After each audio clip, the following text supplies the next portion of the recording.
are going to discuss today something called production possibility curves. And so it's your first graph in econ, so really get excited because we are going to discuss how now this idea of trade-offs, opportunity costs, the decision-making in economy is applied to bigger pictures and countries as a whole, and kind of how they best figure out production. So first we have to look historically, and yes, we all know this image. So it brings us to what could have been the most recent example of when this was a huge choice in an economy's decisions. So when we look at entering into World War II, we had basically nothing at our disposal. Our Navy was at its lowest levels that it had ever been since World War I. We were not producing anything militarily. We were producing consumer goods solely. We were trying to recover from the Great Depression, and production and getting those items into the market was the most important thing. So we had to turn and shift gears quickly, or we weren't going to be able to go and invade Europe. So taking down Hitler mean making some tanks. So what basically happens is, if you can't just all of a sudden make military stuff, you need to make it out of something, but it's not like you got scraps of metal hanging around. So you basically take production lines that were making cars, or that were making consumer shoes, or making consumer clothes. So all of those things now, instead of making things that you and I could have gone to the store and buy, they were now making uniforms, tanks, bullets, bombs, basically anything that needed to be made for an army, instead of things that you could go to the store and buy. So switching this production focus meant less consumer goods, more military goods.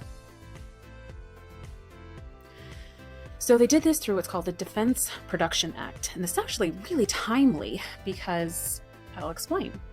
So, of course, inspired by 1941, 1942, and the U.S. switching production to military goods, what the Defense Production Act allows is for the federal government to basically skip the line. So they can go to these private companies and get them to fulfill whatever is happening in the immediate need of the country, and put everything else aside. Skip the line. So why this is timely? Because just this week, Biden signed an executive order to activate it in regards to vaccines and masks to try to alleviate the pandemic. So with this goal to vaccinate 100 million people, or have 100 million doses in the first 100 days, he needed a way to get companies to produce the vaccine faster. So how does it work? So the president signs his little act, activates it, goes to the Defense Department, and then the Defense Department puts in an order with the company. So in this case, Pfizer, Moderna, whatever. Pentagon goes to the company and says, do it now. And then the company has no other choice. By federal law now, they have to put everything else aside and produce what the government wants them to produce. They're not a government company, they're a private company. So what's the cost? Well, now the private company and industry is interrupted to fulfill and complete the government orders, which means they can't split those resources. Remember scarcity. I'm going to mention that a couple more times. So they have to put everything else aside and use their resources to produce what the government wants, not what they want. So the trade-off is the production of other products, and the opportunity cost is the profit that they would have made from those other goods and services by devoting their resources to what the government asked them to produce. And that's basically what production possibilities is all about. It's using this prediction tool, this kind of assessment tool, to see what is going to be the trade-off and opportunity cost of increasing the production of one thing and decreasing the production of another. So here's this definition, because this one is going to be important. Production possibility curve. That guy in a little coat. Okay, sorry. Tommy Boy. Good movie. Go watch it. So basically shows all the alternate ways to use one specific economy's productive sources, or even individual companies can use this when there are one or more products that are being decided between. So this is what it looks like. As you can see, it is a curve. And I'm going to explain why it's a curve and not just a straight line. So the axis. Remember, you have two axes on a graph. Now we're only using one quadrant, which is all the plus and positive values, because you can't produce negative of something. That's not even possible. It's just 0 or positive number. So you have your y, which is going to be over here, and this is y axis, and this is the x axis, in case you didn't remember your math skills. So you have military, consumer. Remember I mentioned guns and butter in the previous video when we discussed how the trade-off and opportunity cost works, so you can have to decide what to produce of one or the other. So you have farm goods versus factory goods, capital versus consumer, guns and butter.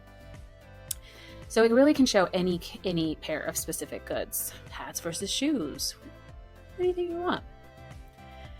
Guns and butter is a classic example because of what we just previously discussed in the World War II DPA and also currently in the DPA.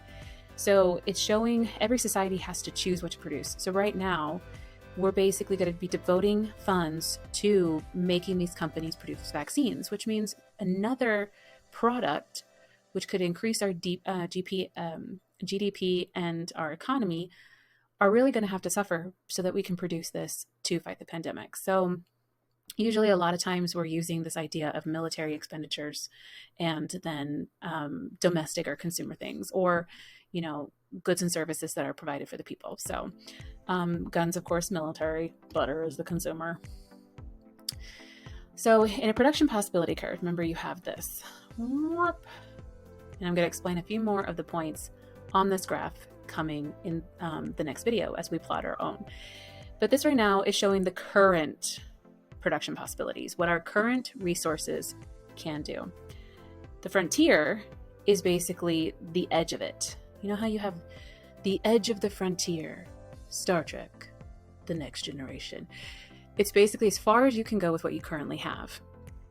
You can't have a point out here because it's past the frontier. It's past what resources are currently available. And as you've already reached maximum, that's a really horrible line, maximum possible output.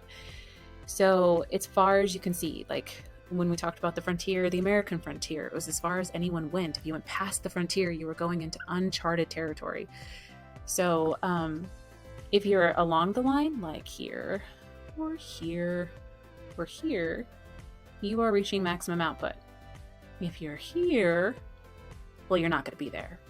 You don't got goods. You can't just like produce them out of thin air. What are you, God?